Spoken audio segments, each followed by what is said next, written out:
X5 was 15. Now X5 is going to become 0.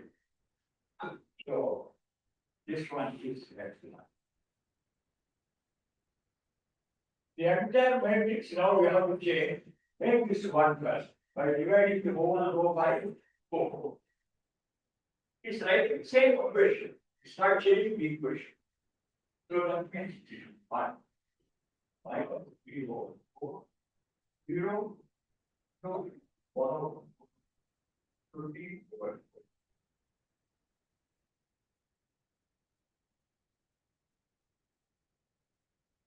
Then use this one to make this 0 using this row and this row by and you can add these 2 rows, this will become 0 as 0 and 1 more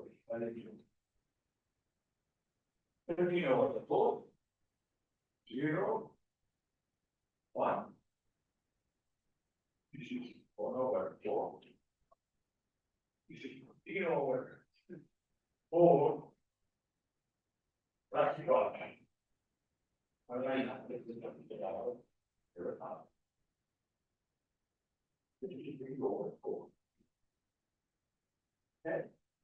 And then from this, if I subtract this, this will become 0.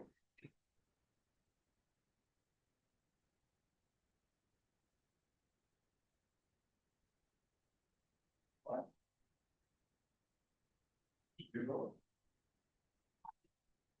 Minus 10 minus 15, but 9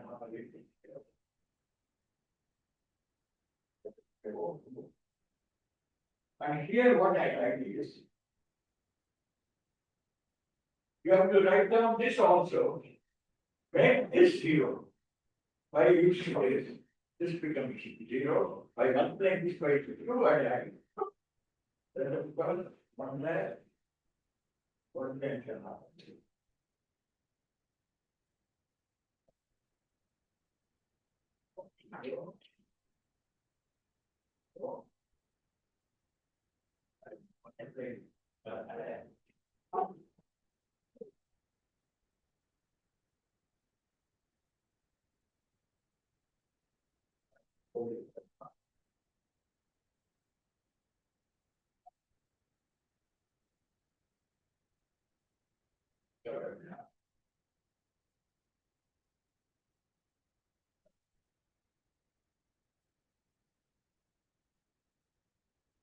Understand this. To understand this, there is lots of other tricky issues. I'm only choosing a very simple example where everything goes nicely. Okay. So what does it say? This says the current value of Z is 7.5 at this solution. So what is the solution? X3 must be 25 over 4. X4 might be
so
One, yeah.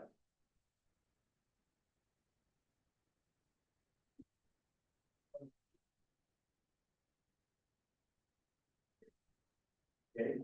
Cool.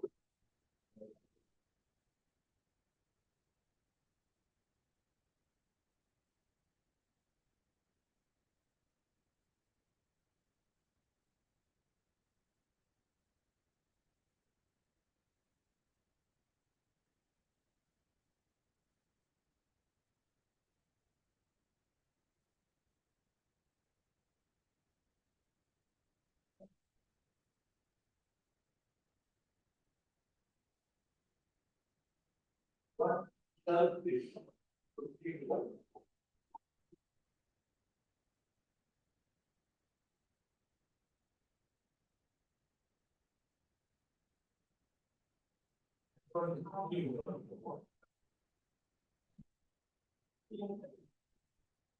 Point is, the next step is X2 must enter the base.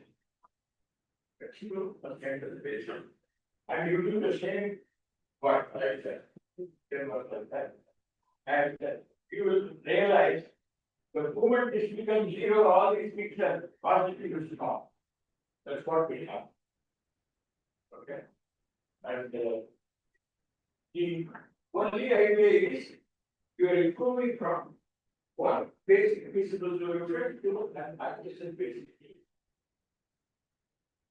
That's all we think.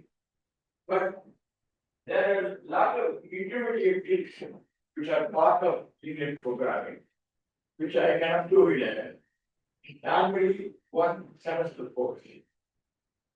Okay, just start with start. So that's why I want to stop here with the idea of linear programming. And it is only through linear programming, even the game problem can be solved. Coming back to the game problem.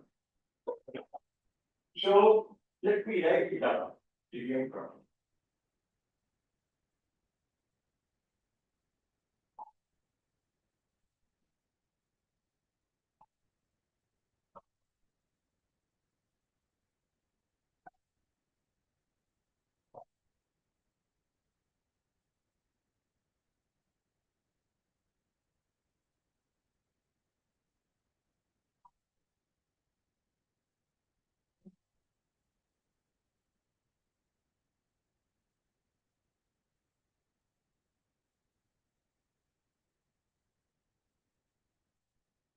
Think of the following again. Player one chooses one of these robots. Player two chooses one of these columns. Secret. Whichever entry is reached, that's what player one gets. So player one is going to get at least two. But what is the best thing which he can get? What is the best thing which he can get? Suppose he always chooses this, how much is guaranteed? He always chooses the first row. He can always expect at least three. So the false number here is guaranteed at least three. Here it is guaranteed at least two. Between the two, but suddenly he can expect to get greater than three. Right now it is three, but it can be even better. It can even be better. And then let us see what is the worst loss for player two. If you always chooses this one, what is the worst loss? Oh, it chooses the first column. And he is telling the opponent, I am going to choose the first column. Player one is not good with, he will choose the second row. So that means he's guaranteed four. Guaranteed, in this case, he is not going to use more than six. He's not going to use more than nine. Between them, which is the best? choose which column. First column, second column, or third column. Yes, first column. The first column, you will use at most 4. But 4 lose more than 4. Because the shepherds are not gathered alone. Okay. So the value between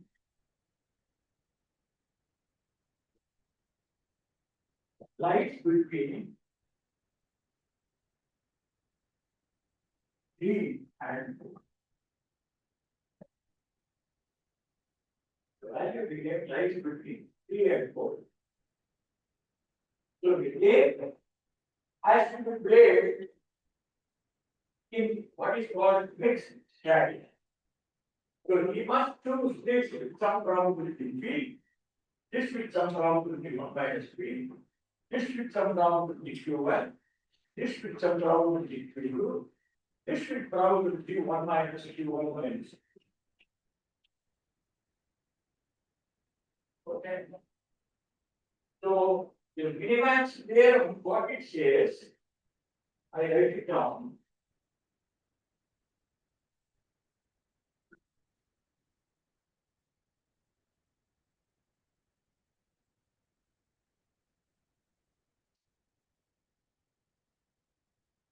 Minimax theorem says, P3 plus 4 times 1 minus 3 is greater than or equal to B, is guaranteed B, whether it chooses first column or second column or third column, can be 5T plus 6 times 1 minus B is greater than or equal to B.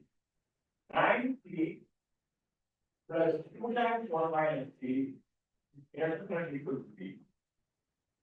And the other side, if he chooses this with probabilities Q1, Q2, etc., is loss, the expected loss to play through is 3Q1 plus 5Q2 plus 6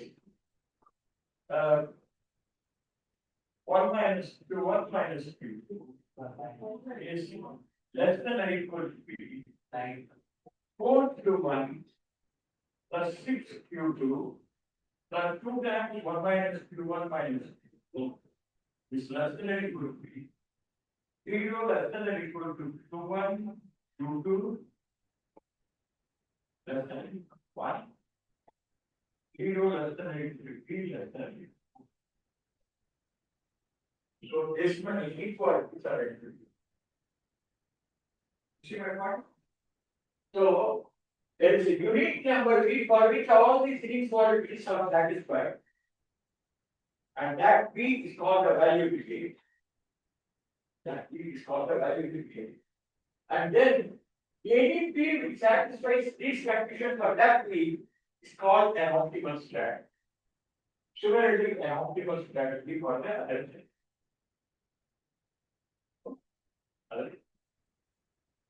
So they are all actually linear inequalities. P and V, Q1, Q2 and V. So now the value of all of them. How do you find such a solution? It has so many variables. Luckily, the state table. Let me remark again.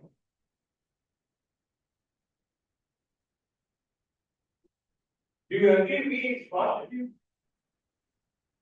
Because we are already sure that B must be somewhere between 3 and 4. So if I divide this by B, I can divide by B without affecting the inequalities. So I can say 3 times P over V plus 4 times 1 minus P over V, which we have to equal 1. 5 times P over V plus 6 times 1 minus P over V is greater than equal to 1.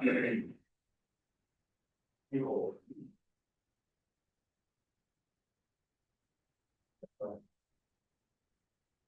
3 V times Q1 over V. That's it, that's the equal to 1. That's the equal. Okay? Now, unlike the previous constraint where P has to be between 0 and 1, because of this constraint, if I call P over V as some capital P, all I need is only non-empty. I don't have to have less between 0 and 1. So we can call, say, if I call P over V as P, 2, I'm sorry, 1 minus P over V. Instead of 1 minus I put a little P over V to something. Okay. And then certainly Q1 over V is say Q1. Q2 over V. These are all now non-agree. That's all the condition. So you have a bunch of inequalities. Some involve electrical input, some involve electrical input. Now I write down only the fundamental theorem of simplex, the whole of linear programming is what is called the duality theorem. That is tested theorem. Okay.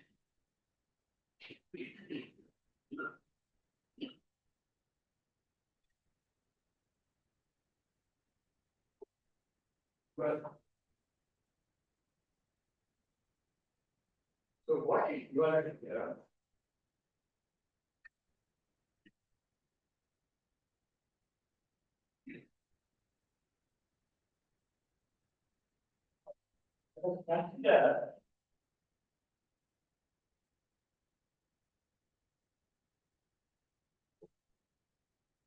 Maximize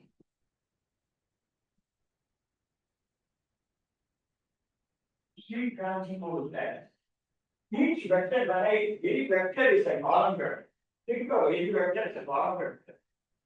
P is a column vector and its transpose will be a row vector. X is a column vector, so this will be a number. C transpose X. Subject to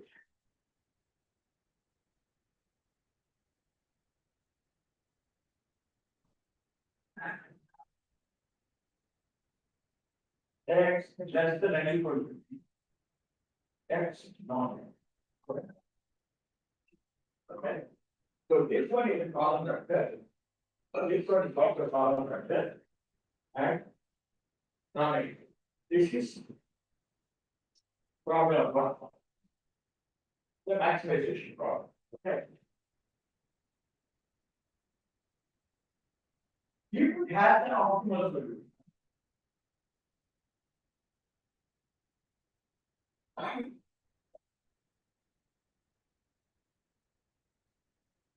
Optimal.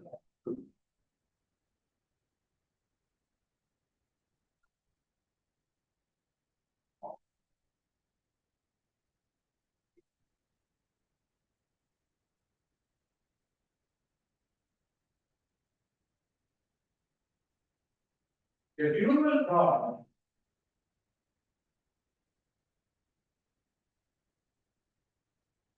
see here, A and B are fixed. And C is also fixed vector. C is a fixed vector, A is a fixed matrix, B is a fixed vector. Okay. What comes as maximum with C transpose X? It is taken by in the dual problem is called the minimum problem. Minimize whatever is on the right hand side, that becomes a pure variable. We transpose some y. Y is also a column vector. Okay. We transpose is a row vector. We transpose y. Like that. Instead of A, you change it to A transpose y. A transpose y. Instead of C transpose E. Definitely equal to C